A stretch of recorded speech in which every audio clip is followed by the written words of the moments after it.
Because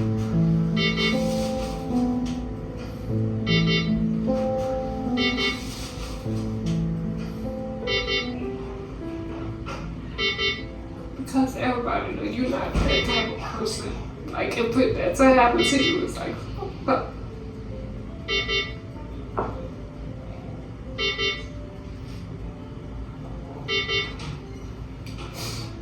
He just flexing. I hate that. He just flexing. Fat ass. I have some anger issues. You don't even look like you. Eventually the doctor makes her way in, she sees it, we tell her the same story, and she's in shock of how this man is still being able to walk around where there's kids. That he has a gun on his hip. Hey, I should give him some medicine, but you take him. Okay. I think when I'm distracted talking, it doesn't hurt, but if I'm not doing nothing, it starts to settle in.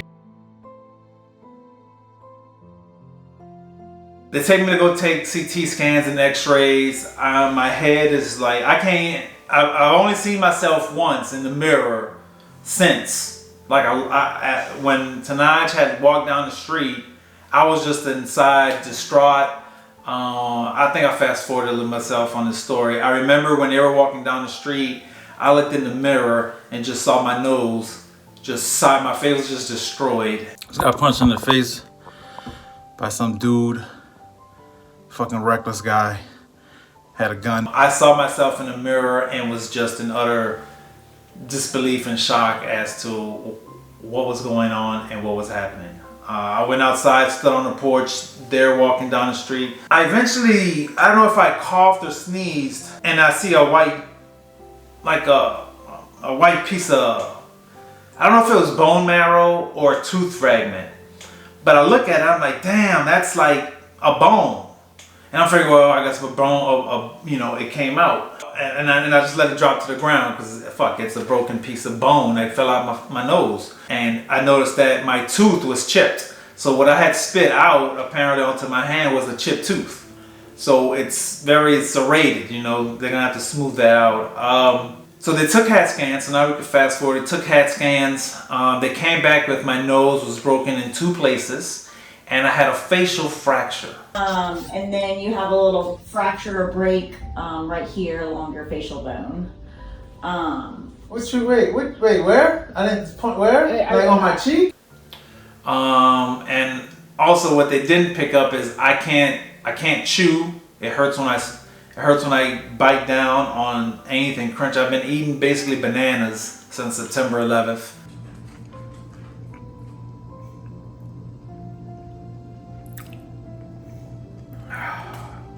Do you even swallow? I mean, do you I don't even bite. chew? I can't chew them. I have to just mush them with my tongue on the upper jaw and just swallow.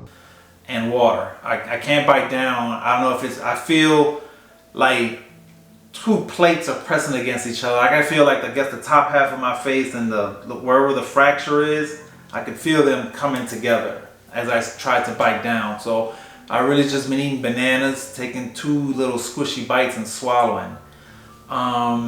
My neck hurts, the back of my tongue hurts. All this hurts, the inside is hard to eat. And clearly what's going on here, as far as like I can't breathe, I can't blow my nose. So all that's been going on. Well, all that is, so the doctor, I know we're just rambling off, but we're just telling the story as best as we can. They take the pictures. It's hard trying to cover everything. It's just so much. This is very overwhelming, and I hope you guys are still following with us. My stories can get long. So they release us, fractured face, broken nose in 2 places, and then I come home, and I'm just like out for the day, and I'm just confused as fuck. So at this point, we still don't know who this guy is. We don't know where he stays. We don't know what he drives. We don't know anything about him. So it's like... That he has a gun on his hip. I feel like he obviously has a problem with either us or has a problem with our dog. And we just don't feel safe because... He has a gun on his hip. if you can do something like this and you can get away with it, like what stops you from, doing something else? Like we've already gotten reports from neighbors around indicating that this guy is, he could be, we're in shock because nothing is done. Like this guy is still at home. He's doing whatever he wants to do. He has a gun on his hip. It looks like his nose is broke. I mean, he's still free. So we try to contact the police officers because he has a gun on his hip. It looks like his nose is broke. When we got the x-rays back from the doctor urged us to go to the sheriff's office, to the sheriff's office to show them that this... Please take your paperwork. Yeah. Straight to him. And we'll do. And I'll put a restraining order on that man, all kind of things. I will do the extra and mile. that's exactly what we're going to do. The extra mile. The extra mile with it. He fractured his face. Like they say, he broke the nose in 2 places and fractured the face. Oh, little baby. That's ridiculous.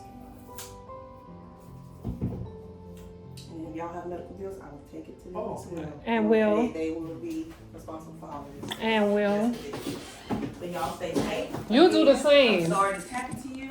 This can't possibly be a misdemeanor. Like this guy, somebody that can just do this unprovoked, unwilling, just somebody that can do this should not be on the street. So please take all this information to the sheriff's office so that he can at least get arrested and we can take him off the streets. But he has a gun on his hip. It looks like his nose is broke. We contact the sheriff's office, and this is where the runaround begins. Because the lady who came out and originally took the report, like she gave us an item number. So we contact the sheriff's office. We're not getting any response. Like they're not calling us back. Nothing is happening. Yeah, so I think this is about, 3 o'clock. We're not getting no results. And so we're like, we can't take this anymore. We're going to drive down to the sheriff's office. From our home to the sheriff's office, which is about 25 minutes away, to, bring this the number to go get some information on this guy so we could put like a restraining order or something. We drive 25 minutes through the hurricane there to the sheriff's office to be like, no, we need a restraining order. Like, who is this man? We need something. Like, he needs to come get arrested. We get to the sheriff's office. They're closed. Closed because of the hurricane. So like, okay, well, at least at that moment I felt that at least we did something, because I probably would have not been able to sleep knowing that we should have went and something would have happened. But at least we went, and I guess it wasn't just on our minds of how we should have went and we didn't go, but we went and they were closed. But at least it calmed us down just a notch.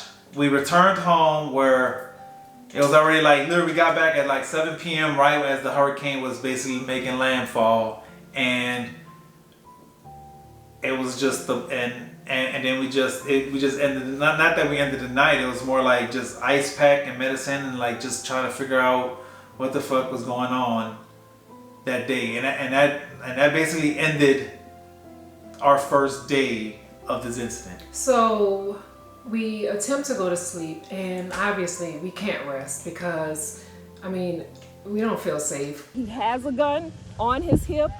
In our home, we don't know if this guy is going to come back. Right. We don't know, what his mind frame is, what he's thinking. So we're up the entire night, and as soon as daybreak comes, we wait a little bit, and we wait until 7 o'clock where we go back to the sheriff's office. So we drive another 25-30 minutes back to the sheriff's office. It's the day after the hurricane, so it's still raining. We get there and they're closed again.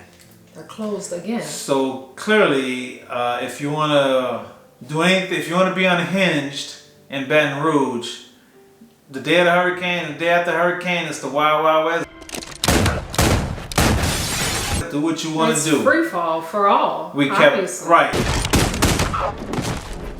We get to the point where I'm looking up which precinct involves us, because I'm like, I don't like this. I don't like the way the sheriff's are handling this. Can we get Baton Rouge police instead of the sheriff? But we don't fall under that jurisdiction. I even called the state troopers, Louisiana state troopers in Baton Rouge, to see if they could somehow come in and step into this because this man He has a gun on his hip. It looks like his nose is broken.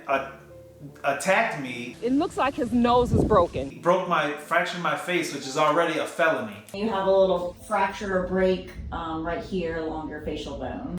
Had a weapon on him. He has a gun on his hip. I told him I was a veteran. He fractured bones in my face, looking up laws and trying to like find a law to give to the police. Like we're playing detective. The state troopers couldn't do anything. They just referred us to internal affairs, which So on the way back from the sheriff's office on the second day, I start making calls because I am completely livid at this point. I mean, nobody is trying to help us. Nobody's trying to protect us. Like, we are just out here by ourselves. he knows where we live because it happened in front of our house. Any information on this guy, you know? So I start making calls, and I call the sheriff's office, which they're answering calls, but they're not in the actual building. So I'm able to make a call and somebody picks up. So I tell them the situation and what's going on and how I don't feel like, you know, they're doing enough. And I want to speak to not the deputy that took the case originally, or not the deputy that came and took the call, but I want to speak to her supervisor because I'm not sure if, you know, he knows what's going on. So I get a call back from the supervisor, and he's, you know, nonchalant on the phone. I'm like, okay, so I don't know if you're abreast of the situation, but, you know, my husband was brutally attacked, and, you know, we have all this evidence and this and this, and, you know, the guy is just still roaming and we don't know, and you're just telling him everything. And I'm like, at this point, I know that he didn't get hit with something, but the fact that he disfigured his face there makes it a felony. So I assume. So the guy is on the phone, the sheriff, he's like, well, it's still a misdemeanor. You know, it's a misdemeanor, and the other guy is claiming self-defense, so, you know, we can't do anything. So I start to talk to him, and I'm trying to figure out, like, how does everything work? Because I assume that if you come to a call and you see somebody that looks as if they've been attacked, as he does, the guy is actually claiming that he hit him. I thought that, you know, an arrest should be made and let the courts figure it out, whether or not it was self-defense or, you know, it was provoked or whatever the situation is. But here you have somebody that needs protection and you just refuse not to do it. That just baffles me. Yeah, that hurt. That was like a punch in the gut to hear that. How now I sit here with ice packs and codeine and a broken face where I'm eating bananas and he's just chilling at home. Eventually, we make it home from the sheriff's office thinking that they were going to be open, and they weren't. Not the sheriffs, but the officers that were here the prior day actually came and visited us in our home.